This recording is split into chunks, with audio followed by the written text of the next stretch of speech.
Guys, good morning. So yan na, adi kakabutwa lagi daw sa pangani magguan adlaw pero hayag na ang palibot. So adi na kita, mapansin nyo, adi na kita sa kabantian. Kaupod na naton mutmot na naton gina kaupod sa pangabuhay. So adi kita yan na sa purok 4 para maghanap buhay sa kaagahon. So ang kamino adto pa dito sa ito na buntod ho, ito na buntod dito banda, ana na inada.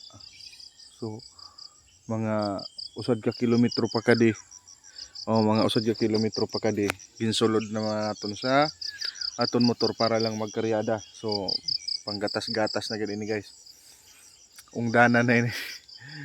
So ang Ilyas nyo mga ryada anay, di ba? Napurdoy na si Ilyas, so manggod maabot sa usad ka event. So yan na, wala pa man mag-abot ang kaupod ko si Biboy. So diretsyon ta na inintapahan kung ano kadamo gayod. Uy, kadamo sa duha tulo patlo sa duha tulo pat lima anong kito nga kada ni kasako o sarakuhon pa ugaring. Grabe mo, matunogon pa. Ada hurobag pa naton mata kay siyempre pag mata naton igo lang kita nagkape tapos biyahe na pa kadi kay namon sabot pa no. Igo paghayag karyadahon na namon. Ang problema yan na kay wala siya didi. Baga na Indian ako laki tapos sarakuhon pa inin lokad. Bagan babalikon ta anay pakadto sa babaw kay sa daka. Daka turog pa, daka nagnamit ang turog. Anam-anam na hayag. So daka mangawa ka muna no kay may usahay na gabi kami nagakaryada or maaga. Sugad sa nipan o mga amigo. Kami pano itong mga tao na laagan. Lalo na sin adlaw. Nanon laag namon tungod sa mga sugo kag sa mga obligasyon. Anamon laag mga duhol, sugat. Siyempre amoy nan rason sa usad na habal-habal kung nano kay minsan layas. Siya may mga ginasundo, may ginaduhol, ako man amo man. So especially sa akon asawa na amo gad ang pinakauna na obligasyon sa oro adlaw. Una kag urhi na obligasyon ang pagduhol kag pagsundo.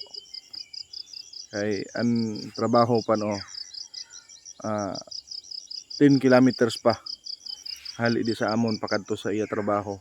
Tapos bukid pa. Sala man gid na amon ano kay nag-star kami do sa bukid. Pero siyempre kay didi ako nagmatrong sin buhay sa nina lugar. Kabisado ko na ang mga pasikot-sikot dili kaya basic na lang sa amon mabuhay dili sa bukid. So ang iba siyempre diri anad sa bukid mga pa gayud kung mapadpad sa nina lugar. Pero sa amon basic na lang kasi kuy nakatagalog naman lugod ang Pimoy. Didi kami nagdako. Alright? Ari naton pang malakasang mutmot guys. So amo nga nang ginasabi ko pirmi na sa amon ginatawag namon ini na mutmot namon na pangmalakasan. Pero sa pangita ng iba China pun lamang. Alright guys, thank you so much sa inyong panonood sa aking video. Sana hindi kayo magsawa sa pagsuporta kahit di tayo ganon kagaling mag-vlog at hindi tayo sikat. At sana ay di kayo magsawang sumuporta sa akin. And sana nag-like ka na rin sa video ko. At lalo nakashare ka naman at nakapalo sa aking YouTube ay Facebook page. YouTube channel ta guys. Pugs Official. May ano na kita. 1,600 followers. Alright. Thank you so much again and thank you so much. Advance Happy Fiesta Palanas. Alright.